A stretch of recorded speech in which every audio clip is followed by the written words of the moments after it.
नमस्कार, जय हिंद। स्वागत है आप सभी विद्यार्थियों का आपके अपने यूट्यूब प्लेटफॉर्म उदय एजुकेशन और उदय स्टडी क्लासेज में। विद्यार्थियों, आज के इस वीडियो में अपन डिस्कस करने वाले हैं बोर्ड एग्जाम 2023 की दृष्टि से इम्पोर्टेंट कक्षा 8 के हिंदी विषय के पेपर के बारे में, जो कि आपके आने वाले बोर्ड एग्जाम की दृष्टि से वेरी वेरी मोस्ट इम्पोर्टेंट रहने वाला है। और आप सभी विद्यार्थियों के लिए ये पेपर है, ये वरदान साबित होने वाला है। तो आपसे निवेदन रहेगा, वीडियो को अंत तक देखिएगा, वीडियो को लाइक कर दीजिएगा। आपका अपना चैनल है, अभी तक आपने चैनल को सब्सक्राइब नहीं किया तो चैनल को सब्सक्राइब है वो सभी कर लीजिएगा। विद्यार्थियों, वीडियो में आगे बढ़े उससे पहले मैं आपको बताना चाहूँगा, इस वीडियो में जितने भी प्रश्न रहेंगे वो सारे के सारे उत्तर सहित रहेंगे, यानी पूरा का पूरा फुल सॉल्यूशन में लेके आया हूँ, ताकि आप जैसे लाखों विद्यार्थियों को फायदा हो सके और आप अच्छे अंकों के साथ में हिंदी में उत्तीर्ण हो। तो आपसे निवेदन रहेगा, वीडियो को अंत तक जरूर देखिएगा। और हाँ, अभी तक आपने चैनल को सब्सक्राइब नहीं किया ना, तो चैनल को सब्सक्राइब कर लेना, क्योंकि आप वीडियो देखते हैं लेकिन चैनल को सब्सक्राइब नहीं करते हैं, ये अच्छी बात नहीं है। आपकी क्लास के सारे विषय के पेपर देखने हैं तो आप चैनल को सब्सक्राइब कर लीजिएगा।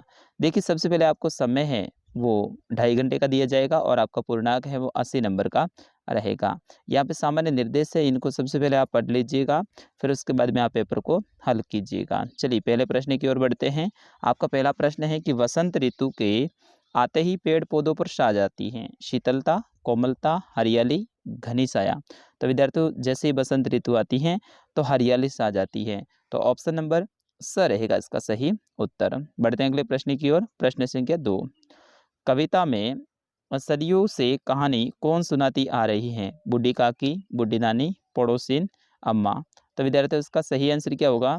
बूढ़ी नानी है, वो सदियों से कहानी सुनाती आ रही हैं। तो ऑप्शन नंबर ब रहेगा इसका सही उत्तर। बढ़ते हैं अगले प्रश्न की ओर। प्रश्न संख्या 3। साइकिल चलाने वाली महिलाओं ने साइकिल चलाने को क्या बताया है? व्यक्तिगत आज़ादी, अच्छा अनुभव, नव साक्षर, या फिर सभी के बीच संवाद। तो विद्यार्थियों, इसका सही आंसर क्या होगा? साइकिल चलाने वाली जो महिलाएं हैं उन्होंने साइकिल चलाने को है व्यक्तिगत आज़ादी बताई है। तो ऑप्शन नंबर अ रहेगा इसका सही आंसर। विद्यार्थियों, याद हो गया ना, ये प्रश्न वेरी वेरी मोस्ट इंपॉर्टेंट है। अगला प्रश्न है प्रश्न संख्या 4। बदलू लेखक को अच्छा लगता था, उनकी खातिर करने के कारण, आम खिलाने के कारण, रोज एक दो गोलियां बना देने के कारण, या फिर सम्मान देने के कारण। तो बदलू है वो लेखक को अच्छा क्यों लगता था? क्योंकि वो रोज है उनको एक दो गोलियां बना कर देता था, इसलिए लेखक है उनको बदलू काका है वो अच्छे लगते थे।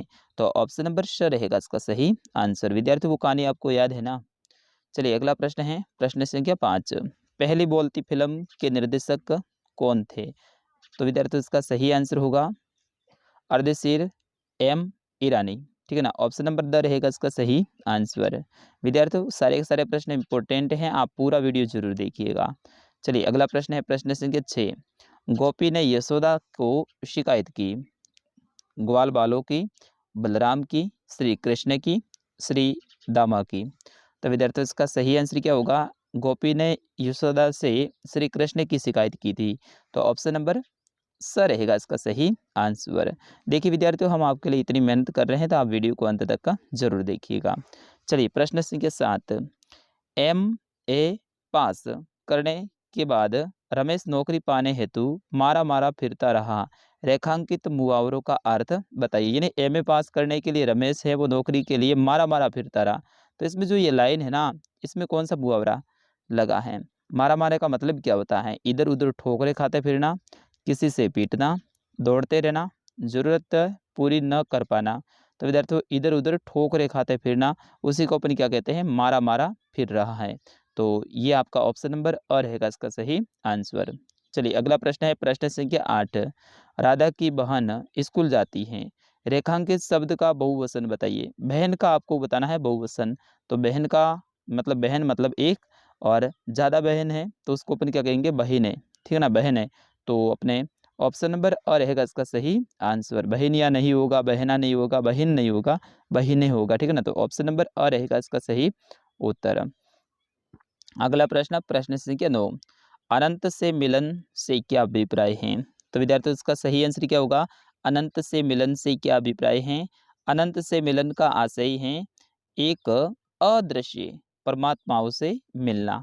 अदृश्य परमात्मा है उनसे मिलना अपन क्या कहेंगे, अनंत से मिलना, ठीक है ना। तो इसका सही आंसर बस इतना ही है कि अनंत से मिलने का आशय है अदृश्य परमात्मा से मिलना। अगला प्रश्न है प्रश्न संख्या 10। जिस प्रकार लिख में आवट प्रत्यय लगाने से लिखावट बनता है, उसी प्रकार से आवट प्रत्यय लगाकर दो नए शब्द बनाइए। जैसे कि लिख शब्द है, इसके पीछे अपन क्या करते हैं, अ, आवट लगा देते हैं तो क्या होता है, लिखावट होता है। तो उसी तरह से दो और शब्द बनाने हैं, जैसे कि सजा, ठीक है ना। सजा के पीछे आवट लगाएंगे तो क्या हो जाएगा, सजावट हो जाएगा, एक शब्द बन गया। उसी तरह से बन से बनावट आप बना सकते हैं। तो इस तरह से ये दो शब्द हो जाएंगे, सजावट और बनावट। चलिए अगला प्रश्न है प्रश्न संख्या 11। दिए गए भाववाचक संज्ञा शब्द का वाक्य में प्रयोग कीजिए। जैसे कि ये भाववाचक संज्ञा दी हुई है तो इनका वाक्य में प्रयोग करना है, जैसे लंबाई और बचपन। तो विशाल की लंबाई राजेंद्र से अधिक है, तो इसका प्रयोग हो गया ना, विशाल की लंबाई है वो किससे अधिक है विद्यार्थियों, राजेंद्र से, तो इसका प्रयोग हो गया। उसी तरह से आपको बचपन का, जैसे कि कन्हैया का बचपन खेलने कूदने में ही बीता था, ठीक है ना। कन्हैया है, उनका बचपन है वो खेलने कूदने में ही बीता था। तो इस तरह से अगला प्रश्न है प्रश्न संख्या 12। जमीला बीबी ने क्या चलाना शुरू किया था। तो विद्यार्थियों इसका सही आंसर क्या होगा, जमीला बीबी हैं, उन्होंने साइकिल चलाना शुरू कर दिया था। तो इसका सही आंसर होगा साइकिल चलाना। बढ़ते हैं अगले प्रश्न की ओर। अगला प्रश्न है प्रश्न संख्या 13। नागिन सी भूई लौटी, भूई शब्द का अर्थ क्या है। तो इसमें जो भूई शब्द है, इसमें पृथ्वी या फिर भूमि का मतलब होता है। भूमि का मतलब क्या होता है, पृथ्वी अपन कह सकते हैं, पृथ्वी या फिर भूमि, वसुंधरा, धरा, पृथ्वी, भूमि, ठीक है ना, ये सारी। अगला देखिए, कोरी क्या कर रहा था।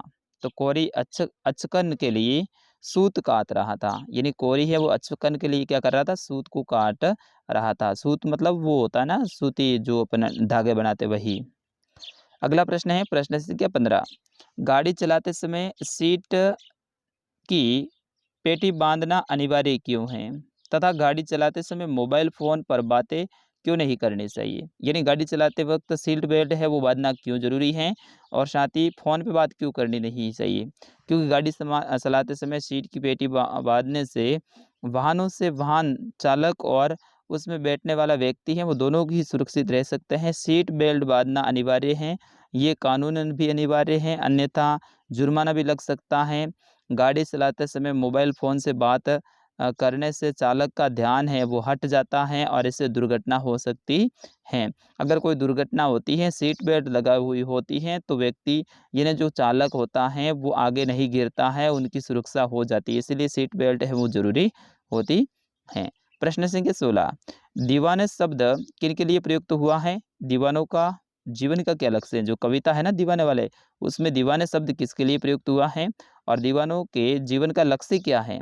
तो दीवाना शब्द है देश के वीरों के लिए प्रयुक्त हुआ। वेरी वेरी मोस्ट इंपॉर्टेंट है विद्यार्थियों, ये प्रश्न पक्का आएगा, मोस्ट इंपॉर्टेंट लगा दीजिएगा, ठीक है ना। फिर बाद में आप मेरे को मत बोलना कि सर आपने बताया नहीं। तो दीवाने शब्द है ये देश के वीरों के लिए प्रयुक्त हुआ है। किसके लिए हुआ विद्यार्थियों, देश के वीरों के लिए। दीवानों के जीवन का लक्ष्य आज़ादी के लिए जीवन समर्पण करना ही होता है। क्या होता है, वो वीर क्या करते हैं, यानी जो हमारे फौजी भाई बंधु होते हैं वो कहते हैं कि देश की आज़ादी के लिए अपना पूरा का पूरा जीवन है वो न्यौछावर कर देते हैं। प्रश्न संख्या 17।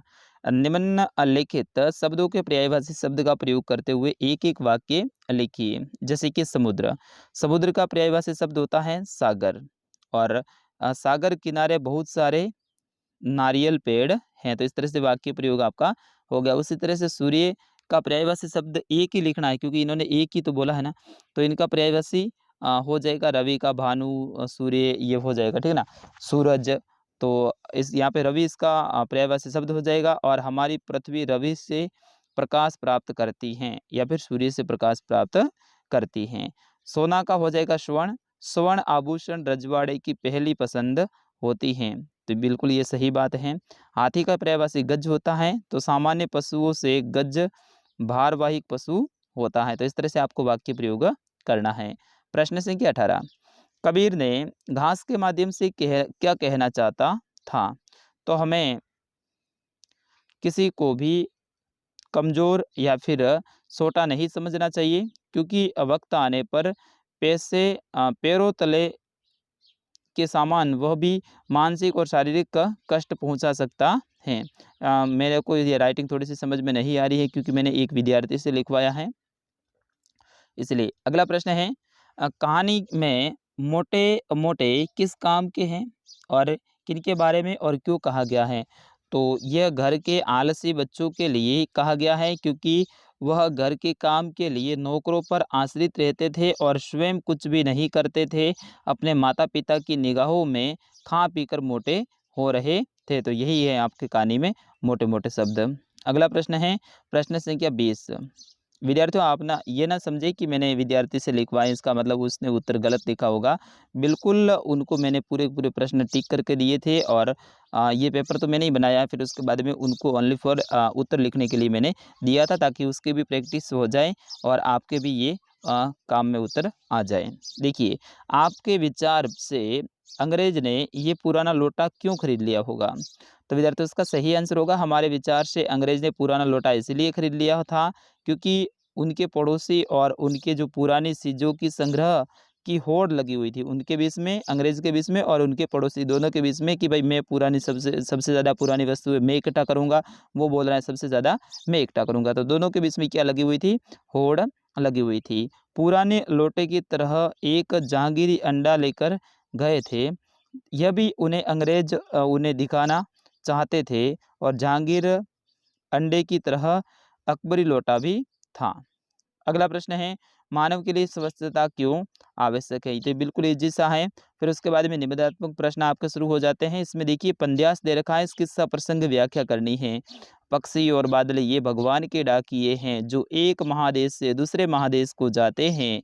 हम तो समझ नहीं पाते मगर उनकी लाई चींटियाँ, पेड़ पौधे, पानी और पहाड़ बाँसते हैं। तो इस तरह से ये भगवान के डाकिए जो पक्षी वो आपकी जो कहानी कविता है उनका आपको सप्रसंग व्याख्या करनी है या फिर ये जो दुआ हैं इनकी आपको करनी है। बढ़ते हैं अगले प्रश्न की ओर।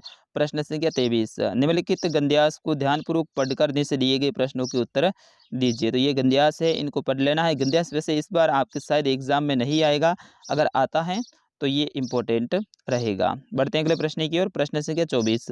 हाँ, ये है ना, ये आपके लिए इम्पोर्टेंट रहेगा। आपको अपने बड़े भाई की शादी में सम्मिलित होना है, अतः अपने प्रधानाध्यापक जी को 2-3 दिन के अवकाश के लिए प्रार्थना पत्र लिखिए। तो 3 दिन के लिए अवकाश के लिए प्रार्थना पत्र लिखना है। तो इस तरह से आप प्रार्थना पत्र लिख सकते हैं। यहाँ पे देखिए इन्होंने कैसे लिखा है, बिल्कुल इसी तरह से आप लिख सकते हैं। और लास्ट में आपका जो निबंध आएगा वो वेरी वेरी मोस्ट इम्पोर्टेंट है। इनके ऊपर अच्छे से आप याद करके जरूर जाइएगा। निम्नलिखित में से किसी एक विषय के ऊपर निबंध लिखिए। जीवन में अनुशासन का महत्व, यदि मैं भारत का प्रधानमंत्री होता, मेरा प्रिय त्योहार, या फिर दहेज प्रथा एक अभिशाप। तो ये निबंध आप अच्छे से याद कर लीजिएगा। तो विद्यार्थियों, ये था कक्षा 8 का हिंदी का पेपर। अगला पेपर मैं संस्कृत का लेकर आ रहा हूँ, तो उसको भी आप जरूर देखिएगा। अब कक्षा 6, 7, 8, 9 और 10 सभी के लिए लगातार वीडियो आएंगे। अब मैं फ्री हो चुका हूँ। मैंने पहले भी आपको बताया था कि मेरे एग्ज़ाम थे, तो वो 25 को पूरे हो गए हैं और अब मैं फ्री हूँ। तो बिल्कुल आपके लिए लगातार पेपर लेके आऊँगा। मिलते हैं अगले वीडियो में, तब तक के लिए नमस्कार, जय हिंद।